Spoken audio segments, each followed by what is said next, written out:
Welcome to JC Maths Tuition.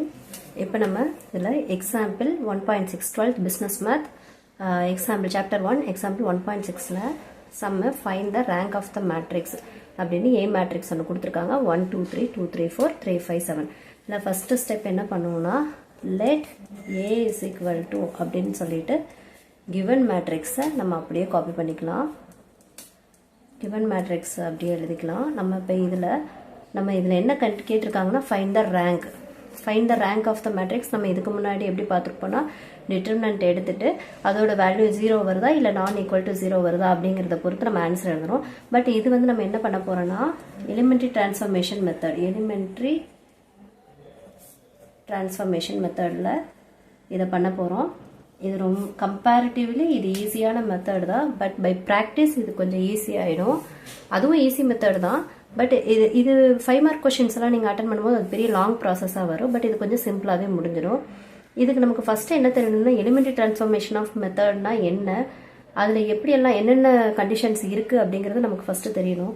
So அதுக்கு இதுக்கு முன்னாடி இன்ட்ரடக்ஷன் வீடியோ ஒன்று போட்டிருக்கேன். அதை நீங்கள் போயிட்டு சேனலில் செக் பண்ணி பாருங்கள்.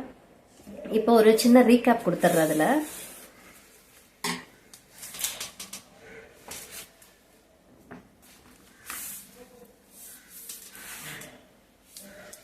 இதோட ரீகேப் என்னன்னா இப்போ எலிமெண்ட்ரி டிரான்ஸ்ஃபர்மேஷன் ஆஃப் மேட்ரிக்ஸ் எப்படி கண்டுபிடிக்கணும், interchange of any 2 rows or columns. நம்ம எந்த ரோ வேணாலும் காலம் வேணாலும் எக்ஸ்சேஞ்ச் பண்ணிக்கலாம்.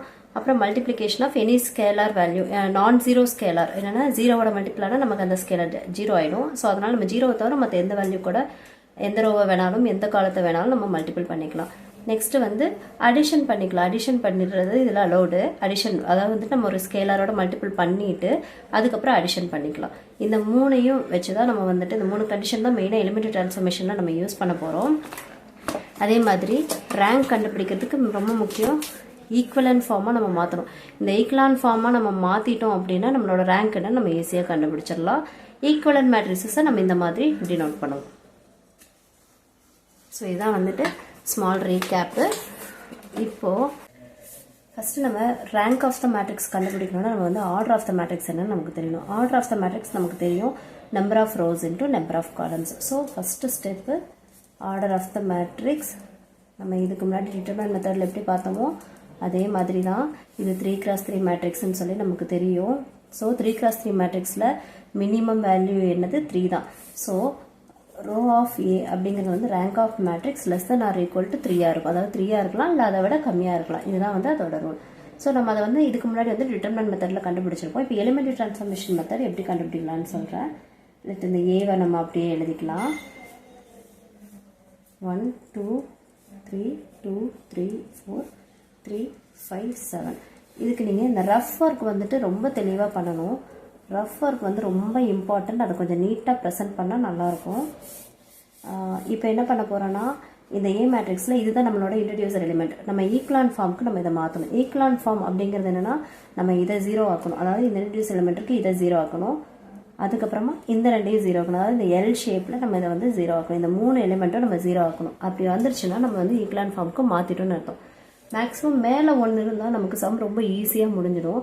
மேலே 1 ஃபஸ்ட்டு லெட்டர் 1 இருக்கிற மாதிரி மேக்ஸிமம் கொடுப்பாங்க. அப்படி இல்லைன்னா மாறி கொடுத்ததான கூட நம்ம ரோவை இன்டர்சேஞ்ச் பண்ணுறதுக்கான ஆப்ஷன் இருக்குது. ஸோ நம்ம அந்த மாதிரி எலிமெண்ட்ரி டிரான்ஸ்ஃபர்மேஷனில் இன்டர்சேஞ்ச் பண்ணிக்கலாம். இப்போ நீங்கள் நல்லா பாருங்கள். இப்போ நமக்கு இந்த இடம் 0 ஆகணும், இந்த 2 0 ஆகணும்.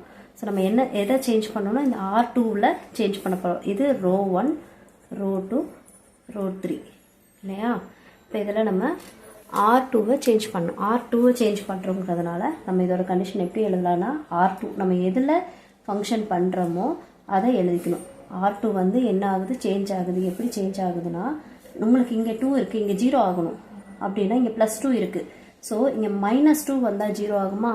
ஸோ -2 பண்ணுறதுக்கு நம்ம என்ன பண்ணலாம்னா இங்கே 1 இருக்கா, இந்த 1 இன்ட்டு -2 பண்ணலாம். அதாவது இந்த ரோவை இன்ட்டு -2 பண்ணிவிட்டு நம்ம இதை அப்படியே இதுலேருந்து இதை ஆப்ரேட் பண்ணோம்னாலே நமக்கு வந்துடும். இப்போ நீங்கள் இந்த சம் உங்களுக்கு போட போட நல்லா யூஸ்டு ஆகிடும்.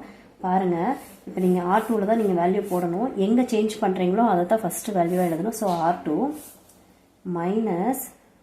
அதாவது -2 இன்ட்டு R1 -2 இன்ட்டு R1 இந்த ஆப்ரேஷன் நம்ம பண்ண போகிறோம். அதுக்காக இப்போ நம்ம R2 gives R2ல தான் நம்ம சேஞ்ச் பண்ண போகிறோம். இப்போ வந்து நம்ம இந்த ஈக்குவலண்ட் ஃபார்மை எழுதிக்கணும். இந்த ஈக்குவலண்ட் ஃபார்மை எழுதிட்டு, ஏன்னா எலிமினேட் டிரான்ஸ்ஃபார்மேஷன் நடந்ததுக்கப்புறமா நம்ம இந்த சிம்பிள் தான் போடணும். ஸோ நம்ம ஃபஸ்ட் ரோவில் எந்த சேஞ்சும் கிடையாது. ஸோ 1 2 3 அந்த ரோவை அப்படியே போட்டுக்கலாம். செகண்ட் ரோவோட சேஞ்சை வந்து நம்ம இப்படி எப்படி எழுதணும்னா, நமக்கு R2 தானே, R2 அப்படின்னு சொல்லி போட்டு R2ஓட வேல்யூஸை அப்படியே எழுதிடுங்க.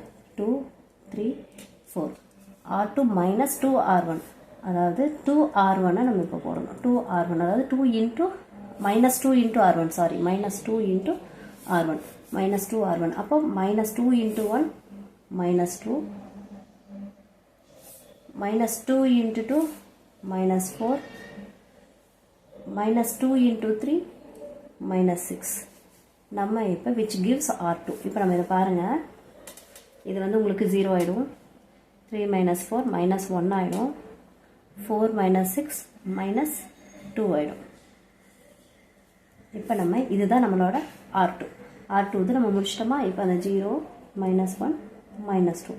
இப்போ நம்ம இந்த சேஞ்ச் நடந்ததுனால நம்ம இங்கே 0ன்னு போட்டுக்கிறோம். ஸோ இந்த ஸ்டெப்பு ரோ 3ல எந்த சேஞ்சும் கிடையாது. ஸோ நம்ம அப்படியே போட்டுக்கலாம். இந்த ஸ்டெப்பு முடிஞ்சது. ஒரு எலிமெண்ட் டிரான்ஸ்ஃபார்மேஷன் நம்ம பண்ணியாச்சு. நெக்ஸ்ட் நம்ம என்ன பண்ண போகிறோம்னா, அடுத்து நம்ம இது 0 ஆகிடுச்சு. நம்மளோட ஈக்குவலண்ட் ஃபார்முக்கு கொண்டு வரதுக்கு இது 0 ஆகணும். நெக்ஸ்ட்டு இந்த எலிமெண்ட் 0 ஆகணும். ஏன்னா இப்போ இது இன்ட்ரடியூசர் எலிமெண்ட்டாக இருக்கும்போது அதுக்கு கீழே இருக்க எலிமெண்ட்ஸ் எல்லாம் 0 ஆகணும். ஸோ இது 0 ஆகிடுச்சு. அப்போ இதுவும் நமக்கு 0 ஆகணும். ஸோ இது 0 ஆகணும் அப்படின்னா இது வந்து 3ஆக இருக்குது. R3 இல்லையா.